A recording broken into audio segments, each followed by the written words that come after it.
সন্তানেরা সবাই প্রতিষ্ঠিত। একজন সচিব, একজন দেশের স্বনামধন্য বিশ্ববিদ্যালয়ের শিক্ষক, আরেকজন থাকতেন কানাডায়।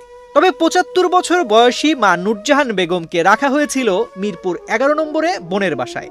৫ তলা এই ভবনের যে ফ্ল্যাটটিতে এই বয়োবৃদ্ধা নারী থাকতেন, সেখানে ঢুকলে মনে হয় এ যেন কোনো এক বস্তির পরিত্যক্ত ঘর।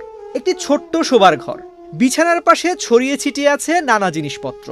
এই ঘরেই মরে পড়েছিলেন নূরজাহান বেগম।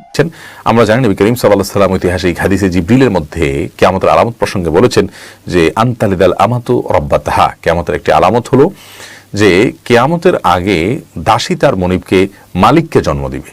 তো এটা কিভাবে হবে এর বিভিন্ন ব্যাখ্যা ওলামা ইকরাম করেছেন। কেউ কেউ বলেছেন যে এটার মানে হলো মায়ের সঙ্গে দাসী সুলভ আচরণ করবে সন্তানরা, অর্থাৎ দুর্ব্যবহার করবে, অবাধ্য হবে সন্তান মায়ের।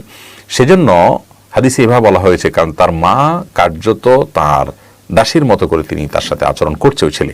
তো যার কারণে সেই ছেলের কাছে তার মা আর মা নন, মানে কার্যত সেটা তার দাসীর মতো হয়ে গেল।